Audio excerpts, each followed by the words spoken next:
Welcome back to another Mahoutsukai no Yome review. It's been a bit. We had that week break with the recap, but now we're back into the actual show. I'm Justin, What is up? I'm Logan. and together we're Couch Talk. As always, anime viewers only, yada yada. We're getting into this. You ready to do the I'm review? I'm ready. Yeah, we're going to discuss and give our scores at the end. So, right off the bat, we get a ominous little story being foretold to us here from a narration. Right. There are a couple interesting things that are said here in the back. Like right off the bat, he's like a slave baggy, a being nearer to us than the humans, but bearing a burden too great for a human child. So it's like, I guess the slave baggies are a little bit closer to being a fairy than I guess other humans, which Right. would make sense considering they have all the magic and can see everything. Yeah. And another one that could be, he said, a failure born within the shadows of the forest, which, like we've said, makes it seem like Elias could be created, Right. as one of our theories is that Joseph created him in a failed experiment. Yeah. Um, There were some interesting shots. Like Chisei riding uh I don't know what it was exactly. You see Elias in the forest by himself like crawling and looked all messed up. It was a good way to, because we mentioned this is kind of like a start to the second half of the season. That was yes, kind of a good way to like draw you back in, especially after like a break. yes.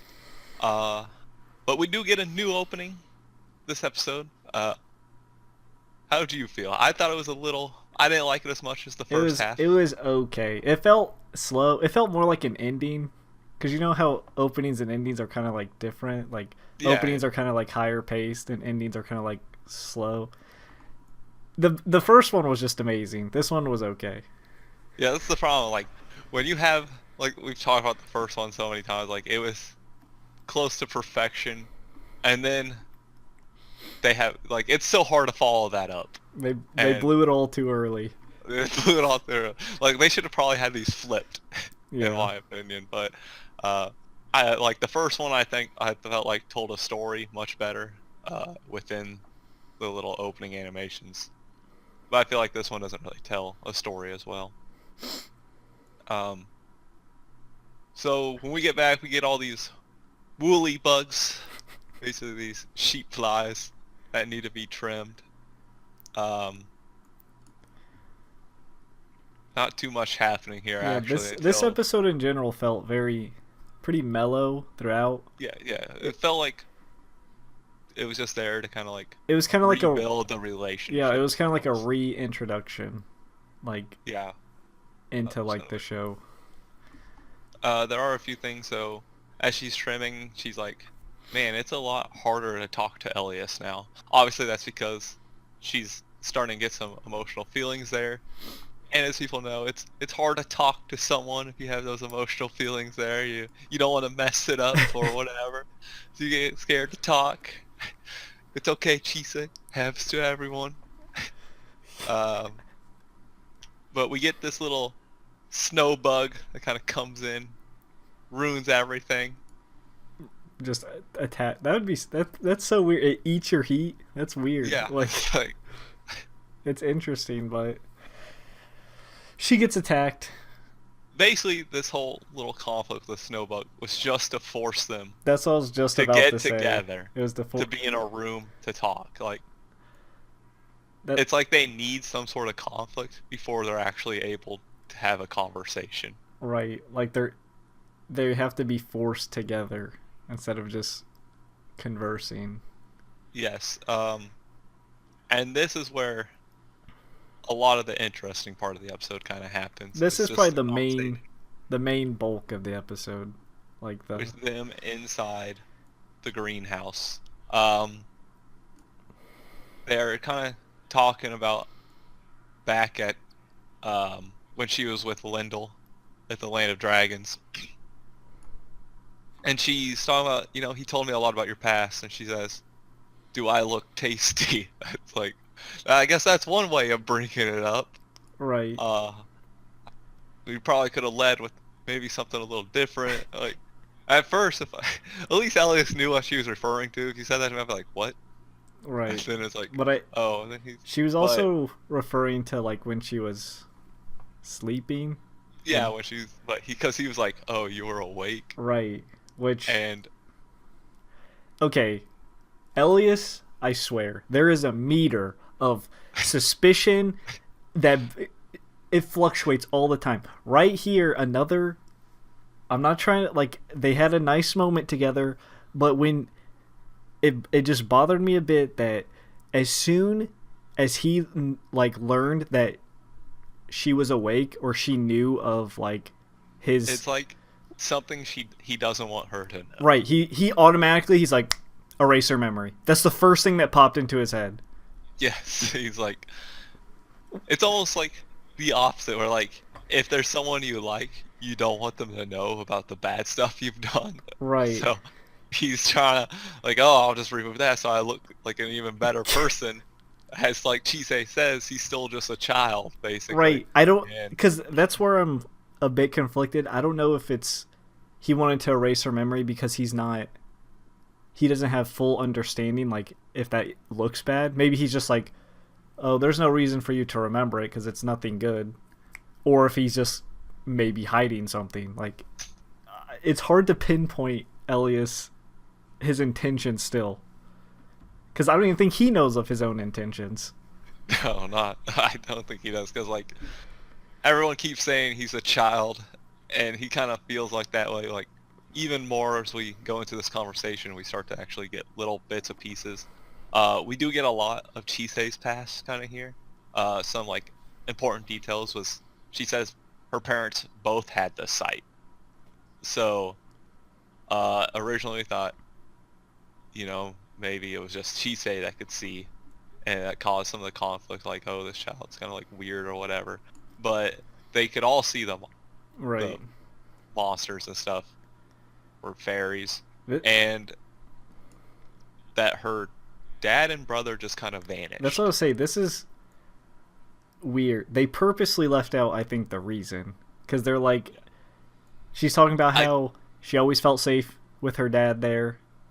And then I'm wondering if she doesn't know why they vanished. Like, she just said they vanished. So, like, my theory is maybe they got caught by a fairy or Joseph. That's what I was about to say. Reduced. Maybe they didn't leave her. Maybe they were taken from her. And she doesn't know. Or maybe the mom did. Or maybe they were... I don't know. Because I could see it more likely if the father left by himself. But the fact that he brought a child younger than Chisei makes it seem even more strange. Yeah, like, either there was a huge conflict between the mother and Chisei and them two, or maybe... I just want to always go towards Joseph, because he seems to be like one of the vocal points of almost like the plots behind every story. Right. So I'm always suspicious that he's somewhere behind it. And basically, her mother couldn't handle being a single mother anymore and seeing all this. They lost their protector and the father. And we know the rest of what happened to her mother. It even, yeah. But so essentially, it comes down to the point where like Chisei's finally found this family in Elias, Right. and is afraid of being let go. She's not afraid of him. It's reiterating. Because Elias is like, "Are you afraid of me?" And she's like, "No, I'm afraid of being let go." Yeah, I think she's fearful that her family will leave again. So that's why she's... Yes. I just feel bad for her. Just in general. Just getting all this bad crap just kind of shoved onto her. She's just been shoved into an entirely new world. Right, and she's like she has to attaching on figure to it out. Elias, and since I'm suspicious of Elias, I'm just worried that something... But this is kind of like where you realize he's kind of like a child and doesn't understand emotions, because he's like, when you were gone, I felt really cold. What is that? She's like, loneliness. He's like, you must be right. Goes, I'm warm when you're here. So it's just, again, like, because he's not really human, he's never learned the human emotions.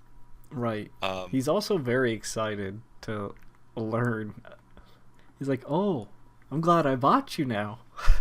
yeah, that is a funny line. Like, oh, and we learned he was kind of upset he didn't have to finish the wand, because apparently that's like a huge significant thing for magicians to pass on, like your legacy into your apprentice's wand. They continue your journey, which of course I'm guessing the wand can shrink and everything, so she like put it in her back pocket of her She like shorts. pulls it out of her back. Just like And then she like puts it back and it's like in her spot. It's like, all right, that wand's got to be shrinking some magic. we'll just say it's They can magic. do that. But there is an interesting shot when they're leaving the greenhouse. I Like, was it zooms in on that pot that he buried the bird I'm in. glad you brought that up because I was gonna say so. Because she even's like, she's like, did anything happen? He's like, maybe a few birds stopped by, which is just weird to say considering he killed them or he killed like them. Like that's so weird. Like you They think did a little more than just drop by. Well, they dropped by and they didn't leave. they stayed dropped. Like you'd think he'd just be like, no, nothing, but he's like, yeah, just some birds dropped by. It's just And I buried them in that pot over there. It was just, yeah, that was just a weird how they emphasize that. I feel like so, right. I feel like but they did. I don't know if I'm looking too much into it, but I feel like the show is trying to paint Elias as a very suspicious and you don't know what he's feeling, kind of like how Chisei feels about him. Like I don't know what his intentions are. I don't know what he's feeling. I don't know like what's going on behind the scenes with him. Like I feel like they're trying to give the same perspective that Chisei sees. Maybe, maybe not, but that's how it feels. So yeah, after that we just kind of get like a montage kind of thing of just kind of like life building. Simon comes by, gets his medicine, and it's like we get a little more of his past with Elias when he first came. The syrup was the first thing he got from Elias, because he apparently has never solved his throat problem. He must be he must be constantly sick all the time. It's like, that sucks, dude. He's coughing all the time. Couldn't even do his job because he was coughing in the bushes. And then But once we're done with all that, then it's we get a special a guest. really interesting ending. We get this guy shows up to the door, Ancient Eye, Yes. which I'm guessing is his mage name. And I'm pretty sure this guy was the same voice from the very beginning because they sounded the same. I'm pretty sure they're the same voice, and I feel like that's something he would definitely say. Just that. I'm pretty sure. Yeah, I'll have to double yeah, let me check go. I'm gonna listen to the voices right now. I'm gonna see. because they sound very. Yeah, they are the same. Okay. They are. I guarantee they are the exact same. So he came basically to celebrate there being a new mage. Yes. Yeah. Because we've talked about how rare He they are. definitely came to do that. Yeah, he came to do, but it shows that news is spreading mostly because they are rare. So I guess if there is a new one, you're probably going to find out wherever you are. And we've already been warned by Renfred that there's going to be people coming for her. Right. And apparently Ash and I, who's been around for a millennia, has decided to take more than just a liking to her. Yeah. He straight up. He's a bit creepy, but He's very creepy. First, how he touches her face and stuff, and it's just like observing her. And then out of nowhere, he just turns her into a fox. he does turn her into a fox. Like, we did, yeah, because like she can see him through the ring, kind of like what they are, sort of. Right. Because she saw that earlier in the episode during the little montage of life or whatever, and then we saw it again here. So It is. She just gets turned into a fox. So that's kind of like blowing my mind at this point. It's like, dang. And she kind of has like, it almost looks like her mind's almost being controlled too in a little bit in that form. Yeah, she has like a Like the deadpan fox is kind of gaze. glaring, almost. Yeah. It was. I did not expect it, especially her turning. I thought he like kidnapped her and dipped. Like I thought he. That's what I thought, but so that leaves on the huge thing going on for next episode. Like, what's gonna happen? He's right there in front of Elias. Elias is not gonna be able to handle this. Right. I. Oh, I honestly don't know. It almost makes me think like, is Ash and I like, if he is the same voice from the beginning, right? Is he like a fortune teller, can see the future kind of thing? Or is that like a narration from the future of the past? I feel like it's a narration from the future, like of the past. I I don't know what his intentions are, to be honest. I don't know if he's just being weird and creepy, or he's actually just like a bad person. Like, we already have Joseph to worry about. Now we got Ash and I jumping in here. Right. It's pretty crazy, but that's the episode overall. So you Yeah, want to let's go into let's scores? score it. All right. Um, I'll go ahead and start. I'm gonna give it a 7. I felt like after the break, it was just a little more lulls. I felt like in this episode than some of the other ones they've had. I'm actually not a huge fan of the narration in the beginning. Just the way they were trying to tell some of the stuff that's going to happen. I prefer things to happen as they're happening. That's just like one of my preferences. You know what I mean? yeah, But I got you. yeah. But we do get some really good scenes in there, especially between Elias and Chisei. It's just, maybe the woolly bugs went on a bit too long, and some of these other things in there. I do feel like the thing with Simon is kind of like, they just tell you a little bit, but I feel like either they should have put a little more time into building his, because now I want to know more about his past with Elias. And I feel like they could have put a little more extra time into that in this episode. But overall, it was a good episode. I don't think it was great, but it was definitely good. Yeah, I'll go with a 7.5. Just mostly the same reasons. It just felt slowed down compared to the others. Not a ton happened. It was more just like building their relationship. They were kind of, I feel like, stretching it a tiny bit just so they could have the crazy thing at the end happen. But I mean, I'm still excited for next week. Like, Oh, I totally. it's just Like, not this ending was good. I'll give it that. I felt like this ending was right. pretty good. It's just the only reason it's not as ranked high as the others is because all the others were just that good. Yeah, Because like it's like what we were saying about the opening theme, right? right when you make something of high quality, it starts to become. It's almost hard to do that every That's what I time. say. It So starts to it's always become gonna an be. expectation instead of like a oh wow, like it's a all right. You blew my mind last week. I'm ready again. Let's see it. But I mean, it's not. It's not bad. It's still good. Yes, exactly. Think that does it for That's us. it. You know what time it is. It's No. spiel time. Oh, it is! As always, be sure to like, subscribe, hit the notification bell to be notified every time we upload, and comment down below. Let us know what you thought about the episode, what you didn't like about it, what your score would be. Let us know if there's something we missed that you want to point out. Anything, just keep on commenting and keep on subscribing and liking. Until next time, peace out. See ya.